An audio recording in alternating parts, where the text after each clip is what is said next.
They tried to make me the reason a multi-million-dollar product launch crashed and burned. I didn't raise my voice. I raised a folder full of their own emails, the feature flag logs, and a timeline the board couldn't ignore. I'm Maya Chun, 31, Senior Product Manager at Arcturus, a mid-sized SaaS company out of Austin that sells analytics tools to enterprise clients. We'd spent 9 months building a new module called Keystone, real-time dashboards with sub-second refresh for CFOs. Think wow the board today, pay later with tech debt tomorrow. Our VP of Product, Trent Caldwell, loved phrases like velocity over perfection and will stabilize post-ja. He also loved reminding me, you own launch outcomes, Maya. Translation, when this goes well, he presents the deck. If it goes wrong, it's my face on the slide. We were 3 days from Investor Day, and Keystone's biggest client, a Fortune 200 logistics company, was promised to be live. Kate had one critical bug OpenCT 927 spikes on write-heavy workloads, causing the cache to corrupt. Priya, our CTI lead, flagged it in red. Reproducible, high severity, fail-safe, not working. Omar DevOps suggested we hold release until we could patch the cache layer or, at minimum, reduce the write frequency via feature flag. I put it in a go no go doc. Nitrogen monoxide, go. I wrote CT 927 as a P1 with data integrity risk. Recommendation, slip G by 7 days. Within an hour, I had a Zoom with Trent and a calendar invite labeled Executive Simplification. The only people there were Trent, me, and his favorite phrase, we can't miss Investor Day. He talked fast. We'll gate the heavy write. Workload behind a flag. Kay can keep testing, but we need the press release live. We'll keep the flag off for production tenants until hotfix RK14 is ready. I took notes. So gay press release goes out, but the feature stays off for clients until RK14 is verified. Yes. He nodded. Then he did the thing that now makes my eye twitch, he said. Send me an email to confirm. I wrote exactly that, confirming we're proceeding with GA announcement while keeping Keystone's high write feature off in production until RC14 resolves C to 927. He replied from his phone. Confirmed. Proceed. T. I attached that confirmation to the Joe No Go doc. I slept for the first time in 48 hours. The day before Investor Day, we pushed the build to staging. It held. We pushed to production with the heavy write flag OFF. We validated. We slept out launch morning, 5:13 a.m. I wake up to PagerDuty calls and text. Omar, did someone flip the flag? Cache is corrupting, rolling back. I checked the feature flag. Dashboard. The heavy write toggle was switched on at 4:58 a.m. UTC. The who column showed API service. That happens sometimes. An automated script flips flags during launch macros. So I open the audit trail that shows the human who triggered the macro. There it was. Trent's admin account executed the Investor Day activation macro. We never documented that. He had asked engineering to build it so he could help with the show. By the time I got into the office, Slack was a bonfire. Sales screaming, support drowning. The client's CFO wrote, if this keeps corrupting dashboards, we're pausing rollout. At 9 a.m., I was in an emergency war room with executives. Trent had a new tone, careful, measured, managerial. We appear to have released a known P1, he said, eyes sliding toward me. We need to understand why our PM proceeded. I looked at him, then at the CTO. We didn't proceed. We specifically agreed the flag stays off until ARCA 14. I pulled up our Go No Go doc, the email, and the flag console. I got as far as the screenshot before Trent interrupted. Let's be careful about screenshots. The narrative we share externally will be simple. Unknown regression, immediate rollback. root cause pending. Internally, we'll do the blameless postmortem, as always. Blameless, he said, while planting a seed dot by afternoon. The damage report was ugly. 3 enterprise tenants experienced corrupted cache entries. No data lost, but dashboards. Stuttered and CFOs noticed. The PR team postponed the press release. Investors got a delayed availability line, and sales canceled 5 demos. Not apocalypse, but not nothing dot at 4 p.m. HR sent me a meeting invite. Performance conversation. My stomach dropped. I've seen this movie. They say conversation, then roll a performance improvement plan across the table like a red carpet to the exit. I called Omar. Can you export the flag audit? The one that shows who ran the macro? He sighed. I can only export with legal's blessing. It's restricted, which is why I didn't ask for exports. I asked for facts. Can you confirm the macro ran at 4:58 a.m. and which users associated? He paused, then spoke like a voicemail. The system shows an administrative user. Logs exist. I can't discuss this further without counsel. That was enough. I didn't need the file yet. I needed a timeline. I opened a new doc. Keystone launch timeline evidence. I read the dates, times, and links. I inserted my email thread with Trent's confirmed proceed. I pasted the go-no-go doc with no-go in red and the mitigation plan. I linked the Jira ticket for CT927. I added the calendar. Invite for executive simplification because the name alone screamed hubris. I grabbed the Slack thread where Priya wrote, Flagmas Day OFF in Proud Risk is data integrity, and Trent replied, understood, that I did something I'd never done before. I opened the ethics and compliance page in our handbook. There's a whistleblower policy linked to a third-party hotline anonymous if you want, protected by company non-retaliation policy, and if we were public, SOX protections. We weren't public yet, but our board acted like we were. I didn't want anonymous. I wanted to be very visible.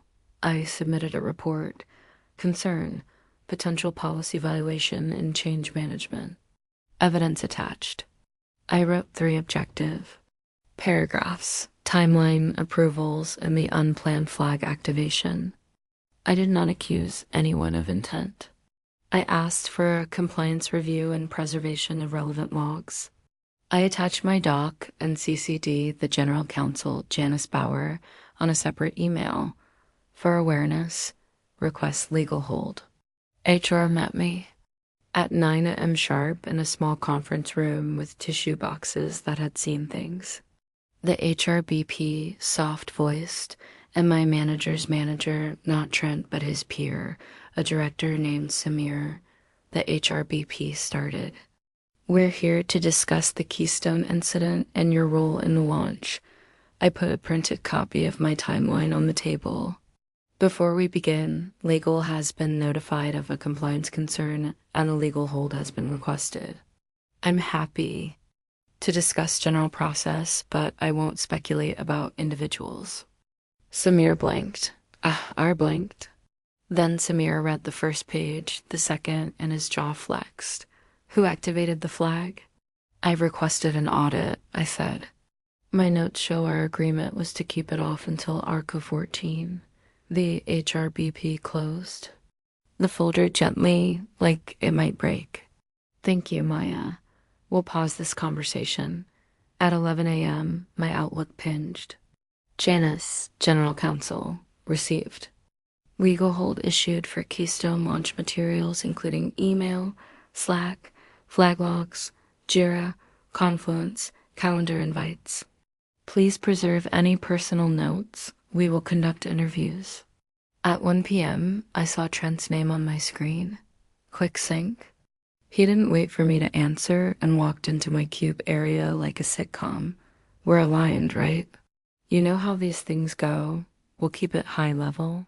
Aligned with what? I asked that we had a process breakdown. He, Saad, we don't need to bring emails into this. Legal asked me to preserve emails, I said. He smiled. Of course. And we'll do that. But what we present up needs to be clean. We don't want to spook investors. We, I repeated. Who is we, Trent? He laughed without humor. You're emotional. Take a day. I did not take a day. I took 45 minutes to eat a sandwich at my desk and write 3 short emails with subject lines that future me would thank me for. Confirming launch alignment, Keystone, to Trent. CC Samir and Janice, to confirm our pre-launch plan. We agreed to keep the heavy right flag OFF in production until RC14 addressed CT927, correct? Please reply if I'm missing anything. Keystone Change Management requests for clarification to DevOps. Can you confirm the process for activating production flags and whether any non-engineering staff have access to run macros? No need to share logs, just process. Postmortem. Inputs to the CTO, attaching preliminary timeline and approvals. We'll add RC14 status once available. Asterisk Trent responded within 5 minutes. We agreed on a controlled ZA. Your characterization is not helpful. Not helpful is what people say when you're holding receipts. He didn't answer the question. DevOps replied with bullet points. Production flag changes require CCB approval. Macros can be run by those designated by CCB, current designees, Srey on call, Eng manager, and VP product for launch day. There it was. Policy said he could flip it. Policy also said he needed CCB approval to do so. A CCB, Change Control Board, meeting notes lived in Confluence. I opened the page labeled CCB Week 27. The attendees were SRE, Eng Manager me, and Priya. Decision. Keystone Heavy Right flag remains OFF and prod until RC14. Next review Monday. Trent didn't attend. 2 days later, Janice invited me to a meeting with board audit liaison. I put on my nicest navy blazer because armor matters. The room had glass walls and a view of downtown. On one side, Janice, the CTO, and the audit chair, a woman named Sonia Patel, who looked like she taught 4 CEOs to stop interrupting. Sonia started. We're here to understand the sequence of events. We're not assigning blame, we're confirming facts. I nodded. I brought facts. I plugged in my laptop and opened my timeline. Every line had a link. Every claim had a source. I stuck to the boring stuff, dates, times, approvals, policy.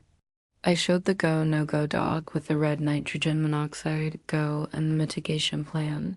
I showed Trent's confirmed proceed. I showed the CCB notes. I showed the feature flag dashboard with the activation time. I did not say his name. Sonia asked, who can run the macro? I said, per DevOps, the SRE, the engineering manager, and the VP of product on launch day. She looked at Janice, who said, we've issued a legal hold and pulled the audit logs from the flag provider, as well as Slack and email around the event. Sonia nodded, then asked me, why did you submit an ethics report?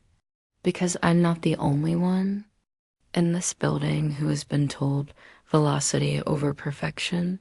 If the process can be done at the top, it's not a process. It's a suggestion. Janice exhaled quickly, which is liar for a good line. Sonia smiled with her eyes. Thank you, Miss Chen. We may have follow-ups. The next day, Trent's all-hands tone was back to charming. We've learned a lot, he said, and we're taking accountability as a team. He didn't mention me by name. He didn't have to. I got 3. Are you okay? Team as in one brave. If they scapegoat you, I'm saying something. I didn't reply. I waited. It came back a week later, sharp and fast. A calendar invite, special session, audit, and compliance. Required attendees, CEO, CTO, CFO, General Counsel, Audit Chair, VP Product, Trent. And my hands shook until I hit the elevator and a stranger said, "Love your blazer." Armor Matters. Sonia led. "We've completed our preliminary review. We're going to walk through a factual timeline with system evidence." She clicked to a slide that could have been my dog's twin. It had extra stamps, audit extract, flag provider export, Slack e-discovery, and email headers, she read. On date, CT927 was identified as a P1. The CCB decided to keep the heavy right flag. OFF in production until RK14, she clicked. On date, VP Product confirmed via email that GA would proceed with the flag OFF until RK14. Trent shifted in his seat. Sonia continued. On date, at 4:58 a.m., the heavy right flag was activated via the launch macro by user Trent.Caldwell@Arcturus. This action did not have a corresponding CCB approval. He tried to jump in. "We have to contextualize." Sonia didn't raise her voice. "Mr. Caldwell, please wait," she clicked. Minutes later, cache corruption incidents began. At 5:12 a.m., the same user deactivated the flag. At 9:02 a.m., the VP Product characterized the incident as unknown regression and suggested a blameless postmortem. Janice added, "Slack e-discovery shows a deleted message from Mr. Caldwell at 5:05 a.m. and hashtag launch dashboard -room reading. Turning it on for a quick look PR is locked. Our retention policy archives deletions for compliance." The room held still. The CEO looked like he'd swallowed a lemon whole. The CFO was already thinking about the investor script. The CTO stared at the table. Trent tried again. "We were under extraordinary pressure to hit Investor Day. I acted. In the company's best interest." Sonia closed her laptop. "That's the problem. The company's best interest is the process. We have change management for a reason." She turned to me. "Ms. Chun, thank you for your documentation. We may ask you to participate in strengthening our pre-launch controls." Which is one way to say, "We believe you." HR booked Trent. On sabbatical, the email said he was transitioning to a strategic advisory role, which is corporate for please don't ask questions. Within a month, he was gone. A friend in HR said he accepted a separation package with a very long NDA and no acceleration on his equity. The CEO stood up in all hands and said, "We recommit to our change management process. We failed it, and it failed us." He didn't name names. He didn't need to. The engineers clapped like they were trying not to clap. I got a private meeting with the CFO. She started with what I think was meant to be a compliment. "You're dangerous in a good way," she said.